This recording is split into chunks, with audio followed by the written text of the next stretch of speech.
Student welcome back to my channel Samrat academy. Student मेरा नाम है आकाश। मेरे प्यारे बच्चे, जितने बच्चे 16 फरवरी को हिंदी का पेपर देने वाले हैं उनके लिए वीडियो बहुत ही ज्यादा इंपॉर्टेंट है। मैंने आपसे वादा किया था कि हर एक बच्चे का 95 नंबर आएगा 100 में, तो बिल्कुल 100% आने वाला। मेरे प्यारे बच्चे, इतने मोस्ट इंपॉर्टेंट क्वेश्चन में लेकर आया हूं ना कि एकदम बिल्कुल इस क्वेश्चन के बाद आप फिक्स कर लोगे कि यस सर, बस 16 फरवरी को आने दीजिए, पेपर में जैसे बैठेंगे पूरे के पूरे क्वेश्चन करके आएंगे। ठीक है, तो मेरे प्यारे बच्चों शेयर करो, जितने बच्चे के पास ये वीडियो पहुंच जाए। ठीक है, सभी पेपर देके आए और सभी अच्छे मार्क्स लेकर आए। ठीक है, तो चलिए वीडियो को लाइक कर दो, चैनल पर नए हो तो चैनल को सब्सक्राइब करके बेल आइकन को जरूर प्रेस कर लेना। मुझसे पहले ही आंसर आना चाहिए। अब कहाँ समय है, मुझसे पहले ही कमेंट पूरा भर दो, मुझसे पहले ही। जैसे पहला प्रश्न है, शुक्लोत्तर युग की समय सीमा है। ठीक है, इंपॉर्टेंट प्रश्न है और मुझसे अभी मैं बोल रहा हूं ना, तुरंत आंसर आ जाना चाहिए, तुरंत। शुक्लोत्तर युग की समय सीमा है 1929 से 1980 तक, कि 1850 से 1900 तक, कि 1900 से 1920 तक, कि 1936 से 1947 ईस्वी तक। बताओ शुक्लोत्तर युग की जो समय सीमा है कितनी मानी जाती है? सिंपल जवाब दोगे मेरे प्यार बच्चों, ऑप्शन ए पे क्लिक करोगे। 1929 ईस्वी से 1980 ईस्वी तक जो समय अवधि है उसे हम शुक्लोत्तर युग की समय अवधि मानते हैं। ठीक है, चलिए। जितने बच्चे ने ए दिया है आंसर बिल्कुल 100% उनका सही है। आगे अगर हम बात करें आपसे, प्रश्न नंबर दूसरा देखो। प्रश्न नंबर दूसरा है, ध्रुव स्वामिनी नाटक के लेखक कौन है? ध्रुव स्वामिनी नाटक के लेखक कौन है? हरिकृष्ण प्रेमी जी हैं, जयशंकर प्रसाद जी हैं, विष्णु प्रभाकर जी हैं, कि मोहन राकेश हैं? बताओ ध्रुव स्वामिनी नाटक के जो लेखक हैं कौन है? यह प्रश्न बहुत ज्यादा इंपॉर्टेंट है, एक भी प्रश्न बचना नहीं चाहिए बोर्ड एग्जाम में मेरे प्यारे बच्चों 16 फरवरी को। ठीक है, तो इसका राइट आंसर हो जाएगा ऑप्शन नंबर बी, क्योंकि ध्रुव स्वामी नाटक के लेखक हैं जयशंकर प्रसाद जी। ठीक है, चलिए आगे अगर हम बात करते हैं, जितने बच्चों ने बी दिया होगा उनका आंसर बिल्कुल सही है। काउंट करते रहना, लास्ट में जरूर अपना स्कोर शेयर करना कि मैंने इतना कर दिया है सर। ठीक है, देखो तीसरा प्रश्न क्या है कि भागवत शरण उपाध्याय द्वारा रचित निबंध कौन सा? आपको बताना है। यहाँ पे निबंध में 4 लिखा हूं, बताना है कि इसमें से भगवत शरण उपाध्याय द्वारा रचित कौन सा निबंध है? ऑप्शन ए ठूठा आम, बी ठेले पर हिमालय, ऑप्शन सी दृष्टिकोण, ऑप्शन डी नदी के द्वीप। बताओ भगवत शरण उपाध्याय द्वारा रचित निबंध कौन सा है मेरे प्यारे बच्चों? वो है आपका ठूठा आम। ठीक है, ऑप्शन ए जो है इस प्रश्न का राइट आंसर हो जाएगा। जितने बच्चों ने ए दिया है आंसर बिल्कुल उनका 100% सही है, कोई गलत नहीं कर सकता है। ठीक है, चलिए आगे हम बात करें तो देखो अगला प्रश्न क्या है, बहुत ज्यादा इंपॉर्टेंट है। यह प्रश्न नंबर क्या है, चौथा, कि रस मीमांसा के लेखक क्या है? रस मीमांसा के लेखक कौन है? आचार्य रामचंद्र शुक्ल जी हैं, गुलाब राय हैं, कि भागवत शरण उपाध्याय हैं, कि जयप्रकाश भारती हैं? बताओ रस मीमांसा के लेखक कौन है मेरे प्यारे बच्चों? क्वेश्चन नंबर 4 वाकई में कमाल का प्रश्न है। ऑप्शन नंबर ए पे क्लिक कर दो, आचार्य रामचंद्र शुक्ल जी हैं। ठीक है, रस मीमांसा के लेखक। जितने बच्चों ने ए दिया है आंसर बिल्कुल उनका 100% सही है मेरे प्यारे बच्चों। इसी तरह जोश और जुनून के साथ तैयारी कीजिए, 16 फरवरी को पूरा छाप के चले आना है। ठीक है, पूरा 70 में 70। ठीक है, चाहे कोई भी दुनिया की ताकत आपको रोक ना सके, इतना आप मजबूत होकर जाइए। अगला प्रश्न देखो, प्रश्न नंबर 5वां क्या है, गुलाब राय द्वारा रचित आत्मकथा कौन सी है? बताना है कि गुलाब राय द्वारा रचित आत्मकथा कौन सी है।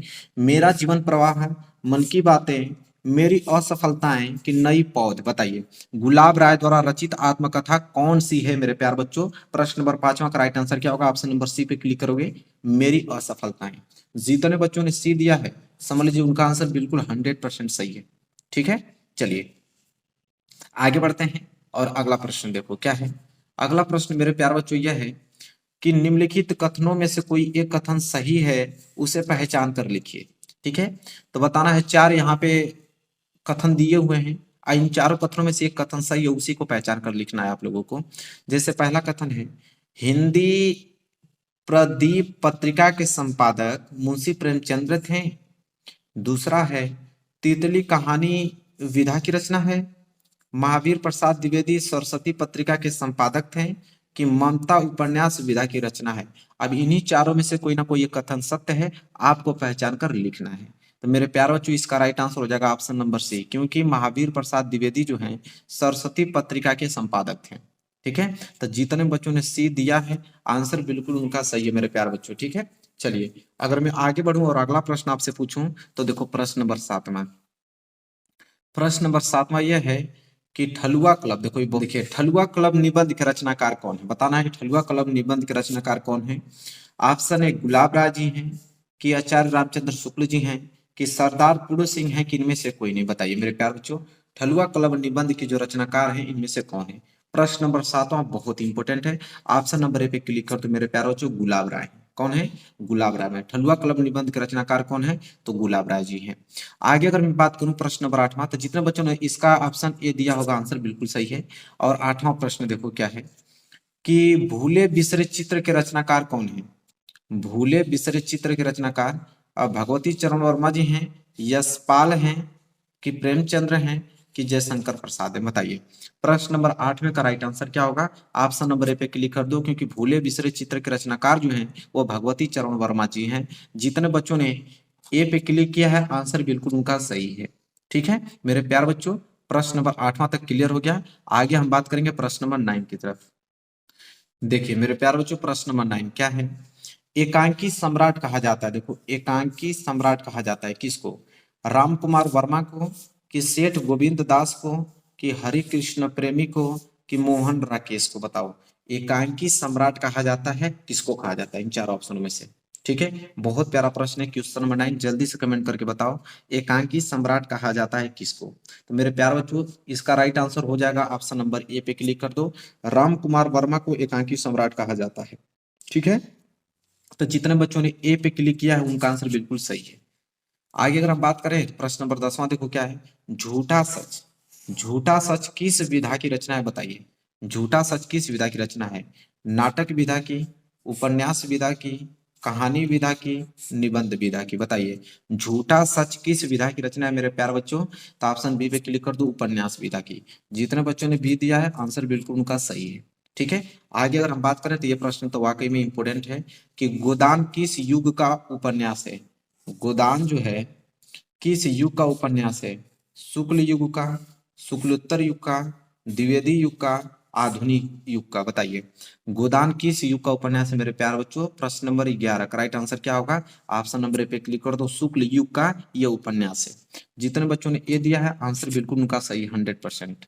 आगे अगर हम बढ़े और अगला प्रश्न आपसे पूछूं, प्रश्न नंबर 12। देखिए क्या प्रश्न नंबर 12 कि शुक्ल युग की कालावधि बताना है कि शुक्ल युग की कालावधि कितनी मानी जाती है? 1850 से 1900 तक, 1900 ईस्वी से 1920 तक, 1919 ईस्वी से 1938 तक, 1938 से 1920 तक? बताइए, शुक्ल युग की कालावधि कितनी मानी जाती है मेरे प्यारे बच्चों? ऑप्शन नंबर सी पे क्लिक कर दो। तो रटा होना चाहिए कि 1919 से 1938 तक की जो कालावधि है उसे हम शुक्ल युग की कालावधि मानते हैं। ठीक है, चलिए अगला प्रश्न देख लो, प्रश्न नंबर 13। प्रश्न नंबर 13वां है कि त्याग पत्र। प्रश्न क्या है मैं पढ़ता हूं ध्यान से। त्याग पत्र किस विधा की रचना है? बताइए, त्याग पत्र किस विधा की रचना है मेरे प्यारे बच्चों? जीवनी विधा की, उपन्यास विधा की, कि नाटक विधा की, कि निबंध विधा की? बताइए क्या होगा राइट आंसर मेरे प्यारे बच्चों? बहुत इंपॉर्टेंट प्रश्न है। त्याग पत्र किस विधा की रचना है बताना है। ऑप्शन बी पे क्लिक कर दो, उपन्यास विधा की रचना है। जितने बच्चों ने बी दिया है आंसर बिल्कुल उनका 100% सही है। ठीक है, चलिए प्रश्न 13 हो गया। प्रश्न 14 की तरफ बढ़ते हैं। देखिए क्वेश्चन नंबर 14 है कि प्रगतिवादी युग की दो प्रवृत्तियां विशेषताएं कौन सी हैं? देखिए, प्रवृत्तियां और विशेषताएं दोनों एक ही चीज होता है। ठीक है, तो प्रगतिवादी युग की दो प्रवृत्तियां बताना है, तो दो बताना है। ऑप्शन ए मुक्तक प्रकृति चित्रण, सौंदर्य भावना, की मानवतावादी प्रवृत्ति, की विद्रोह एवं क्रांति की भावना? बताइए, सोच समझ के जवाब देना। प्रगतिवादी युग की दो प्रवृत्तियां विशेषता कौन सी है? ठीक है, तो इसका राइट आंसर हो जाएगा मेरे प्यारे बच्चों ऑप्शन नंबर सी और ऑप्शन नंबर डी। मानवतावादी प्रवृत्ति भी है और विद्रोह एवं क्रांति की भावना भी है। तब आप कहोगे कि sir O M R sheet जो मिलेगा option A, option B, option C, option D, तो उसको हम सी और डी दोनों रंगेंगे? नहीं, वो आपको बनाकर एक ऐसा ऑप्शन देगा कि यहाँ पे जैसे दूसरा ऑप्शन बता देगा कि ऑप्शन ए तथा सी दोनों सही है, तो इसी पे क्लिक करना होगा। उस तरह आपको सेट करके देगा। हालांकि यहाँ पे दोनों आप याद कर लो, मानवतावादी प्रवृत्ति और विद्रोह एवं क्रांति की भावना दोनों ही प्रगतिवादी युग की विशेषताएं हैं। तो जितने बच्चों ने सी और डी पे क्लिक किया होगा उनका आंसर बिल्कुल सही है। चलिए आगे अगर हम बढ़े तो प्रश्न नंबर 15 देख लीजिए क्या है। प्रश्न नंबर 15वां है कि यामा। देखिए क्या है, यामा के रचयिता का नाम लिखना है। ठीक है, यामा के रचयिता का नाम लिखिए। सुभद्रा कुमारी चौहान जी हैं, कि महादेवी वर्मा जी हैं, कि मीराबाई हैं, कि अशोक वाजपेयी हैं? बताइए, यामा के रचयिता का नाम लिखना है मेरे प्यारे बच्चों। क्वेश्चन नंबर 15 का जो राइट आंसर होगा वो हो जाएगा ऑप्शन नंबर बी पे क्लिक कर देना, महादेवी वर्मा। यामा के रचयिता का नाम क्या है? महादेवी वर्मा है। ठीक है, चलिए आगे अगर हम बढ़े और अगला प्रश्न अगर मैं आपसे पूछूं तो प्रश्न नंबर 16 कह रहा है कि प्रगतिवादी युग की काल अवधि कितनी मानी जाती है? प्रगतिवादी युग की काल अवधि 1936 ईस्वी से 1943 ईस्वी तक, 1850 ईस्वी से 19 ईस्वी तक, 1943 से 1953 तक, कि 1953 से 1960 ईस्वी तक। बताओ प्रगतिवादी युग की काल अवधि कितनी मानी जाती है मेरे प्यारे बच्चों? काल अवधि वाला प्रश्न हमने बहुत करा चुका है, याद भी हो जाना चाहिए। ऑप्शन नंबर पे क्लिक कर दो। 1936 ईस्वी से 1943 ईस्वी तक की जो अवधि मानी जाती है वो प्रगतिवादी युग की काल अवधि मानी जाती है। ठीक है, चलिए जितने बच्चों ने ए पे क्लिक किया आंसर बिल्कुल उनका सही है। आगे अगर हम बढ़े और अगला प्रश्न मैं आपसे अगर पूछूं तो देखो प्रश्न नंबर 17वां क्या है, ध्यान देना ठीक है इस प्रश्न पे। प्रश्न नंबर 17वां यह है कि संस्कृति के 4 अध्याय के लेखक कौन है? संस्कृति के 4 अध्याय के लेखक डॉक्टर हजारी प्रसाद द्विवेदी जी हैं, कि महावीर प्रसाद द्विवेदी जी हैं, कि रामधारी सिंह दिनकर जी हैं, कि इनमें से कोई नहीं। संस्कृति के 4 अध्याय के लेखक आपको बताना है। ऑप्शन नंबर पे क्लिक कर दो, डॉक्टर हजारी प्रसाद द्विवेदी जी हैं। ठीक है, क्या है संस्कृति के 4 अध्याय के लेखक? नहीं नहीं, ये थोड़ी है, रामधारी जी दिनकर है। कौन है? रामधारी सिंह दिनकर। संस्कृति के 4 अध्याय के लेखक कौन है? रामधारी सिंह दिनकर है। ठीक है, तो यहाँ पे ऑप्शन सी जो है इस प्रश्न का राइट आंसर हो जाएगा। तो जितने बच्चों ने सी दिया है उनका आंसर बिल्कुल सही है। ठीक है, चलिए देखिए याद रहेगा ना, तो कोई भी गलत अगर आपको बताएगा तुरंत आप पकड़ लोगे। जैसे मुझे ये याद था, अब मैं हजारी प्रसाद द्विवेदी पे लगा, मुझे मालूम चल गया कि नहीं ये नहीं, रामधारी सिंह दिनकर होंगे। तो प्रैक्टिस इतनी करो कि एकदम मुझे मानी पूरा याद हो जाए। ठीक है, चलिए तो प्रश्न नंबर 17 भी क्लियर हो गया, रामधारी सिंह दिनकर होंगे। प्रश्न नंबर 18 की ओर बढ़ते हैं। देखिए प्रश्न नंबर 18 मेरे प्यारे बच्चों यह है कि निम्नलिखित कथनों में से कोई एक कथन सही है, उसे पहचान कर लिखिए।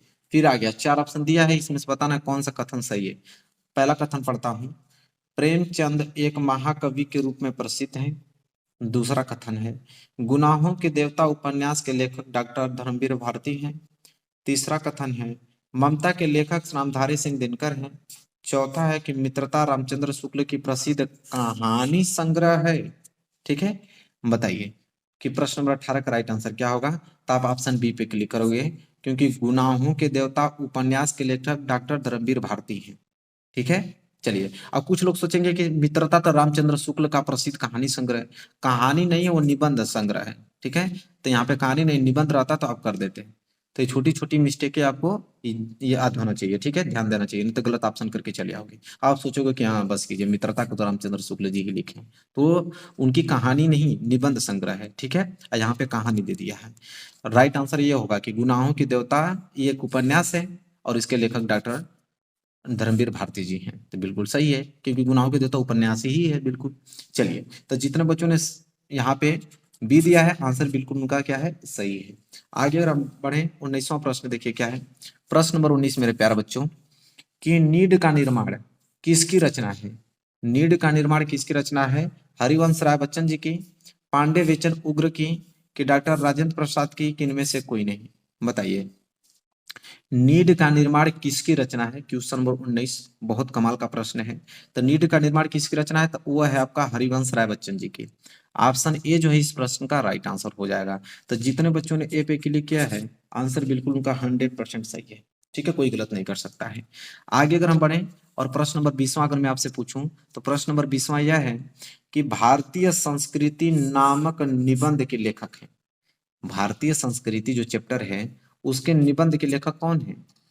डॉक्टर हजारी प्रसाद द्विवेदी जी हैं, कि महावीर प्रसाद द्विवेदी जी हैं, कि रामधारी सिंह दिनकर जी हैं, कि इनमें से कोई नहीं? बताइए 20वें का राइट आंसर क्या होगा? कि भारतीय संस्कृति नामक निबंध के लेखक कौन है? तो महावीर प्रसाद द्विवेदी जी हैं। ऑप्शन बी जो है इस प्रश्न का राइट आंसर हो जाएगा। ठीक है मेरे प्यारे बच्चों, तो जितने बच्चों ने यहाँ पे बी पे क्लिक किया होगा उनका आंसर बिल्कुल 100% सही है, वो काउंट कर लेंगे। आगे अगर मैं बढ़ूं अगला प्रश्न, तो चलिए देखते हैं प्रश्न नंबर 21।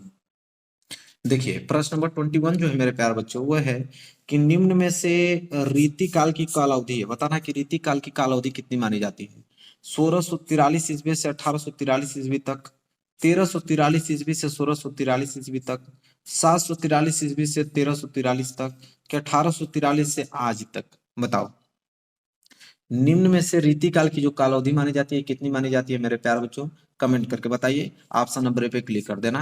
1643 ईस्वी से 1843 ईस्वी तक, जो काल अवधि मानी जाती है वो रीतिकाल की काल अवधि मानी जाती है। ठीक है, तो 21 का ए जो है राइट आंसर हो जाएगा। जितने बच्चों ने ए पे क्लिक किया आंसर बिल्कुल उनका सही है। आगे अगर हम बढ़े और अगला प्रश्न में अगर मैं आपसे पूछूं तो देखो प्रश्न नंबर 22, और प्रश्न नंबर 22 यह है मेरे प्यारे बच्चों, प्रश्न नंबर 22 कि ईस्या तू न गई मेरे मन से के रचनाकार है। ईस्या तू न गई मेरे मन से, इसके रचनाकार कौन है? रामधारी सिंह दिनकर जी हैं, प्रताप नारायण मिश्र जी हैं, श्याम सुंदर दास जी हैं, कि आचार्य रामचंद्र शुक्ल जी हैं? बताइए, ईस्या तू न गई मेरे मन से इसके रचनाकार कौन है? 22 का राइट आंसर क्या होगा मेरे प्यारे बच्चों? ऑप्शन नंबर ए पे क्लिक कर दो, रामधारी सिंह दिनकर जी हैं। तो जितने बच्चों ने ए पे क्लिक किया है आंसर बिल्कुल उनका सही है मेरे प्यारे बच्चों। चलिए आगे बढ़ते हैं और अगला प्रश्न देखते हैं। प्रश्न नंबर 23 क्या है? आधुनिक काल की समय अवधि बताना है कि आधुनिक काल की जो समय अवधि है कितनी मानी जाती है? 1850 ईस्वी से 1900 ईस्वी तक, 1900 से लेकर 1920 तक, 1919 से 1938 तक, 1843 से वर्तमान तक। आधुनिक काल की समय अवधि बताना है मेरे प्यारे बच्चों। इसका राइट आंसर हो जाएगा ऑप्शन नंबर डी, क्योंकि 1843 से लेकर अब तक वर्तमान तक जो काल अवधि मानी जाती है वो आधुनिक काल की समय अवधि मानी जाती है।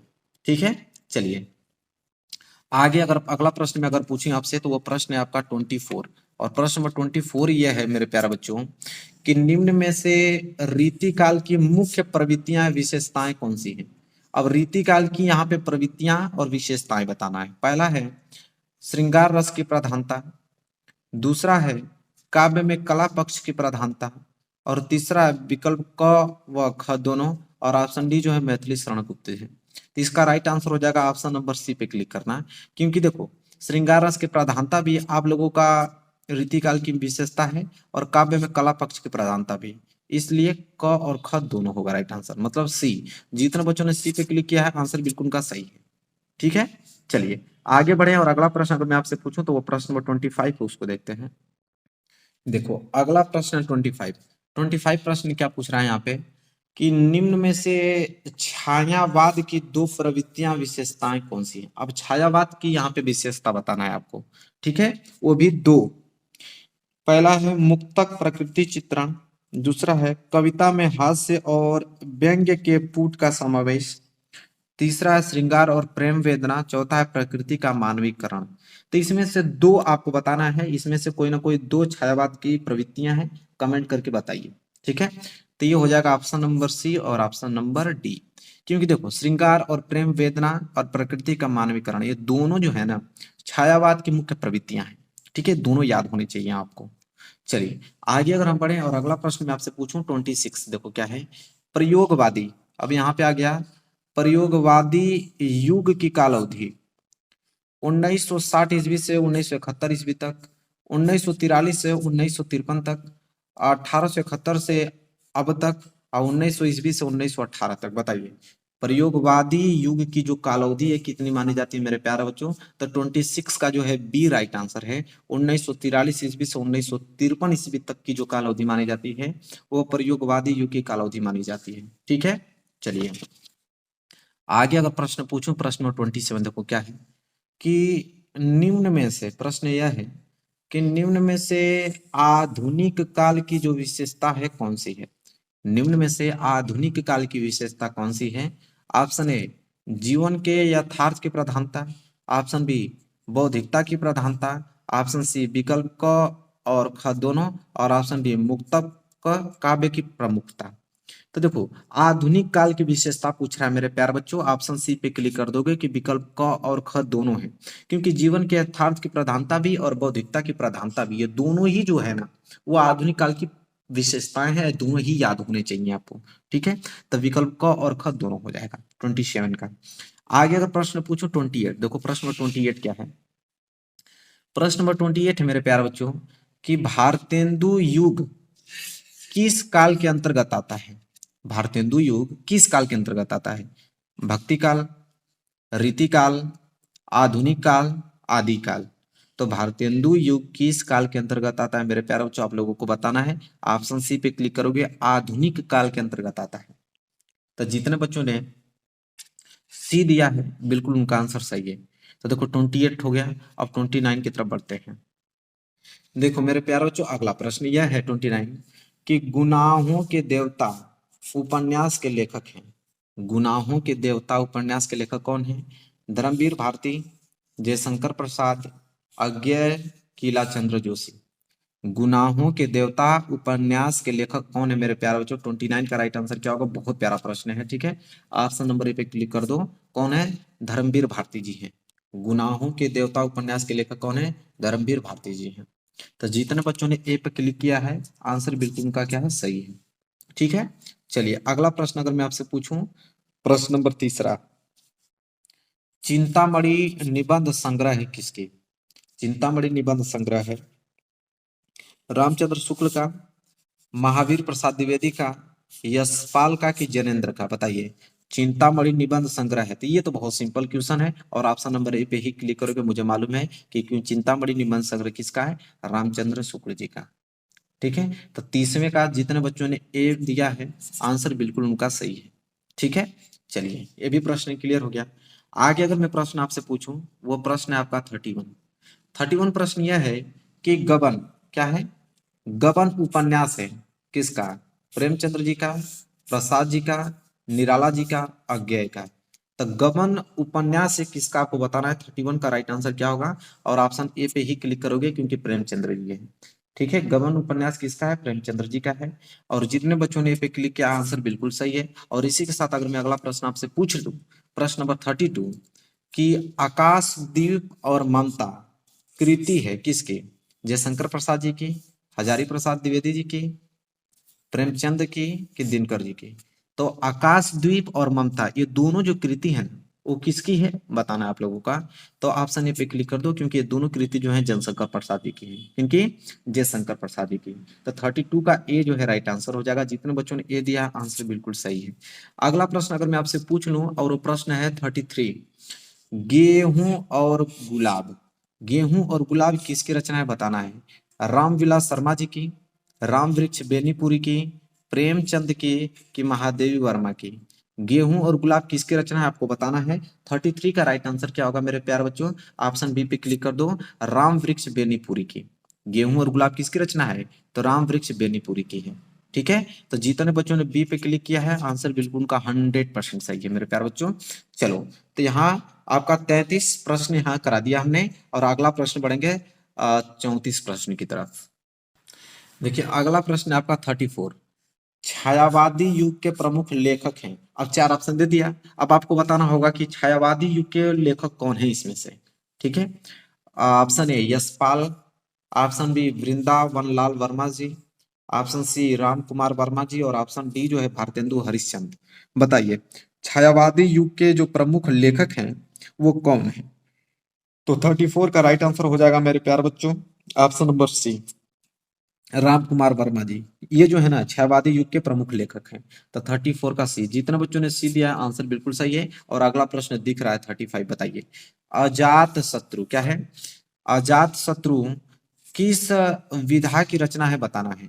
अजात शत्रु किस विधा की रचना है मेरे प्यारे बच्चों? संस्मरण विधा की रचना है कि रेखा चित्र विधा की कि नाटक विधा की कि कहानी विधा की? अजात शत्रु किस विधा की रचना है बताना है। तो ऑप्शन सी पे क्लिक करो ना, क्योंकि वो नाटक विधा की रचना है। तो जितने बच्चों ने सी पे क्लिक किया आंसर बिल्कुल उनका सही है।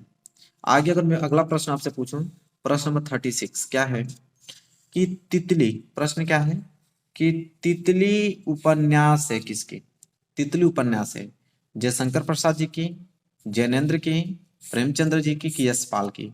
देखो तितली जो उपन्यास है किसकी है। 36 का राइट आंसर क्या होगा मेरे प्यारे बच्चों? ऑप्शन नंबर ए पे क्लिक करो, जयशंकर प्रसाद की।